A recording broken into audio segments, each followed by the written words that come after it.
हरे कृष्णा, राधे राधे, जय श्री श्याम। दोस्तों, आज करने वाले हैं कार्तिक महात्म्य का अध्याय 19।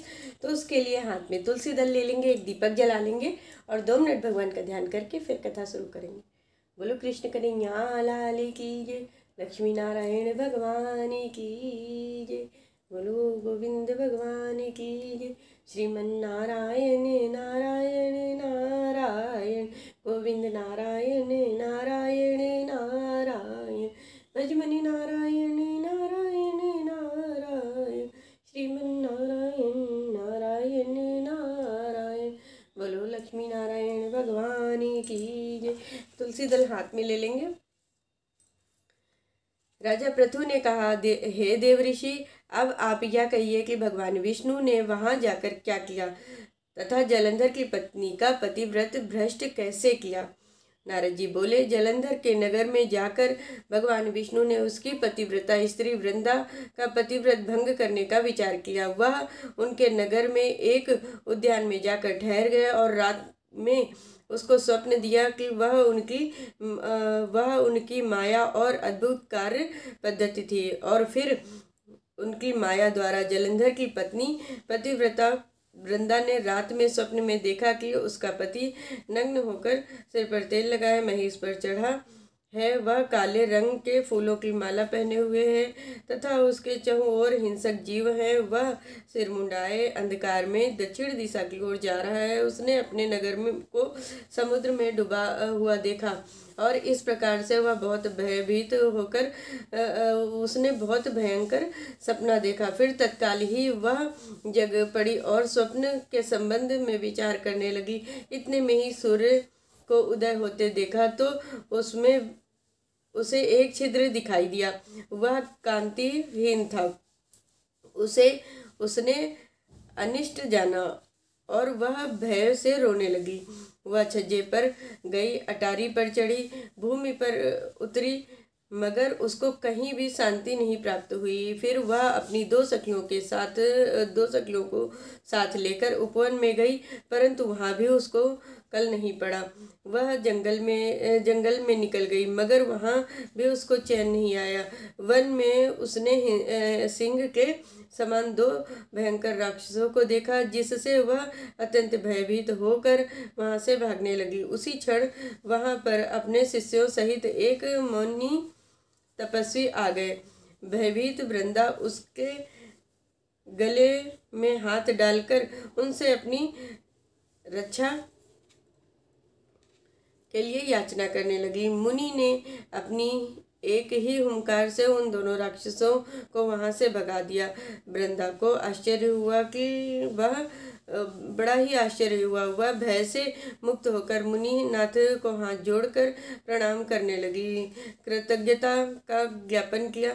फिर उसने मुनि से अपने युद्ध रथपति के संबंध में उसकी कुशलता क्षेम का प्रश्न किया। मुनि ने मौन होकर आगे पीछे देखकर कुछ कहना ही चाहा कि उसी समय 2 वानर मुनि के समक्ष आकर हाथ जोड़कर खड़े हो गए और ज्यों ही मुनि ने भ्रकुटी संकेत किया त्यों ही वह उड़कर आकाश में चले गए। फिर जलंधर का सिर व धड़ लेकर मुनि के पास आ गए।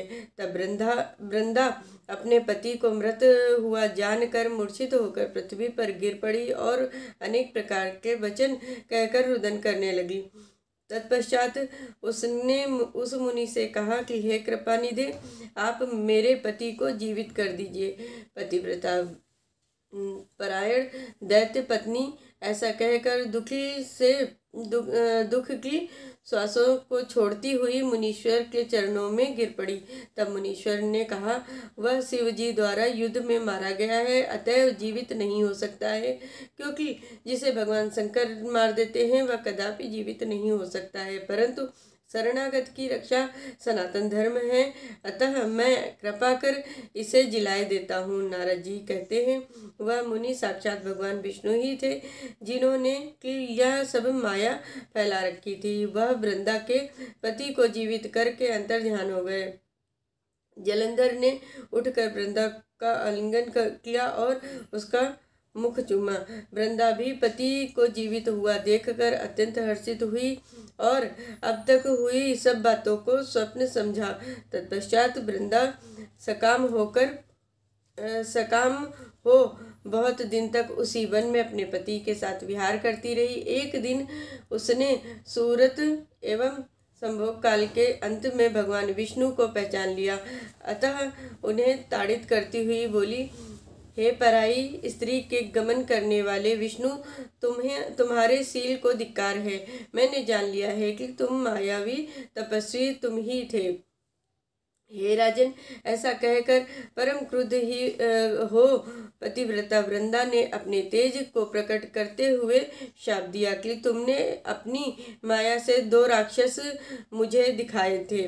वही दोनों राक्षस किसी समय तुम्हारी ही स्त्री का हरण करेंगे और उनके विरह में दुखी होकर तुम वानरों की सहायता से वन में भ्रमण करोगे और यह सर्वेश्वर जो इस समय तुम्हारा शिष्य बना है वह तुम्हारा साथी रहेगा। ऐसा कहकर पतिव्रता वृंदा भगवान विष्णु के लाख मना करने पर भी अग्नि में प्रवेश कर गईं। ब्रह्मा आदि देवता आकाश से उसका प्रवेश देखते रहे। वृंदा के शरीर का तेज श्री पार्वती जी के शरीर में चला गया और आकाश में जय जयकार के शब्द होने लगे। पतिव्रत धर्म के प्रभाव से वृंदा ने मुक्ति प्राप्त की। बोलो कृष्ण कन्हैया लाल की जय। बोलो भगवान विष्णु की जय। श्रीमन नारायण नारायण नारायण लक्ष्मी नारायण नारायण नारायण गोविंद नारायण नारायण नारायण। बोलो लक्ष्मी नारायण भगवान की जय। मैंने आज आप सभी लोगों से कार्तिक महात्म्य का अध्याय 19 की कथा सुनाई है। इस कथा को ज़्यादा से ज़्यादा शेयर करिए और जो लोग चैनल पर नए हैं सो प्लीज़ चैनल को सब्सक्राइब कर लीजिए। जय श्री कृष्णा, राधे राधे।